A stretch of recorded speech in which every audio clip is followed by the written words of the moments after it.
If the British leave, then the United States is going to have a country with which it works very closely on all these important trade and political and security issues, and that country is going to be Germany because it's the largest economy. Angela Merkel is probably certainly the most respected leader in the European Union, maybe in the world today.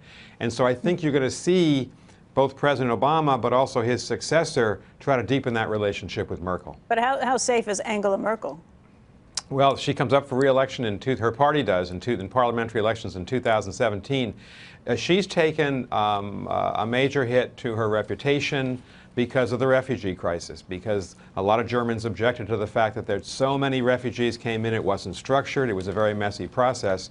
And so whether she returns is a big question in European politics. It's very interesting to see over the last 10 or 15 years how this troika that ran the European Union, the British, the French, and the Germans, it's really now devolved into German leadership. And I was in Berlin last Thursday and Friday when the Brexit vote was happening. The Germans are still hesitant to step up and say, we're the leader of Europe. Some of the other Europeans don't want to hear that, but Germany is the leader of Europe. Ambassador, there are two different ideas emerging about how to handle Britain. One is the punitive way, which is to make them pay for this decision, deter others. The other is this open arms way, and this has to do both with how the European Union deals with the UK, but the U.S. has a role here. And part of that came from President Obama, who said that the UK would be at the back of the queue. And Secretary Jack Lew kind of reiterated that somewhat to me yesterday, saying, look, we have this EU agreement in works, and the UK is going to have to come next. What is it that President Clinton would do in this regard? Oh, it's very hard to say. First of all, I hope there will be. I hope Hillary Clinton will be elected. It's very hard to say because it's so many months hence.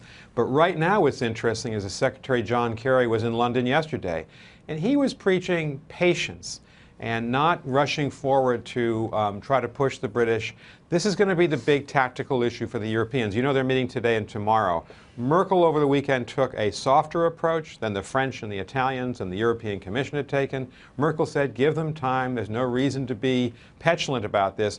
But then when she met yesterday with Francois Hollande and Matteo Renzi, the French and Italian leaders, she changed her tune and said the British had to move. Obviously, the EU leaders don't want to see a precedent where Britain drags this out. They don't want to encourage other countries that may have an inclination to leave in the future. So there's this tension. But the British hold all the cards because under Article 50 of the EU treaty, the British decide when to start the clock on these divorce proceedings. Cameron, the Prime Minister, David Cameron, said yesterday he would not start them. And he'll be in office until September, perhaps even early October. So the British are playing a cagey game. And you've seen Boris Johnson, the ex-mayor of London, the chair of a Leave campaign, play the same game. This is the opening rounds of a negotiation. The British are trying to get the best deal they can. Ambassador, when you look around the rest of Europe, given what just took place in Britain, do you think that other countries will try to make for the exits, if you will? We've had Richard Haas on the program, and last week he suggested that in the next 5 years, it was almost undoubtedly so that we would see countries try to break away. I'm not so sure, and I thought you wrote an interesting column, Andrew, this morning about worst case, and you have to think through the worst case scenarios. But remember that for the core of these countries, they have been in a European Union of sorts since the Coal and Steel Community in the 40s, the Treaty of Rome, and the Common Market in the 50s, 60s, and 70s.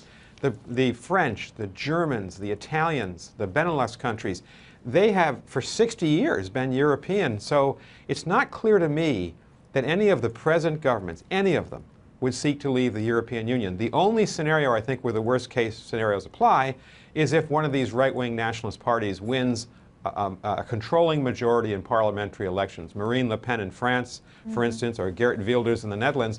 I'm not sure they're going to win elections in the final analysis. You saw that Podemos, the Spanish party, was pretty much repudiated at the polls on Sunday. So my sense is that there's a great deal of support for the European Union among a lot of Europeans. What's the role of the U.S. in all of this, or what should it be? The last time the president tried to play a role in this, it might have backfired. I think the role of the U.S. is to remember that the European Union's our largest trade partner, our largest investor into our economy, and the largest collection of American allies in the world in NATO. And so we have tremendous interest there. What we want is stability. We don't want to see markets implode. We don't want to see economies go under. We want to see, if there is going to be a divorce with Ambassador. Britain, we want to see it an amicable divorce ultimately. Ambassador, very quickly, every business leader we've talked to has stressed that they would like to see these talks take place quickly and get rid of the uncertainty, try and figure out the rules of the road. The longer it takes to sort things out, they say business investment will dry up. That could lead to downturns in the economy. Every political leader says they want to take their time. Is it worth it to take your time and risk the short-term pain in the economy? Well, the British political leaders want to take their time. But the French, the Italians, the Spanish, they want the British to move quickly. So there's a tension in the political class as well. And that's what's going to be worked out in the next day or two in Brussels. You're going to see, I think, a very hardline stance from the European Union trying to push the British to begin these divorce proceedings. Hey CNBC fans, thanks for checking out our YouTube channel. Here you're going to find videos packed with all of the information that you need to be smarter about your finances. You can subscribe by clicking right here and click on all the videos around me or the eye right here to watch the latest from CNBC. Thanks for watching.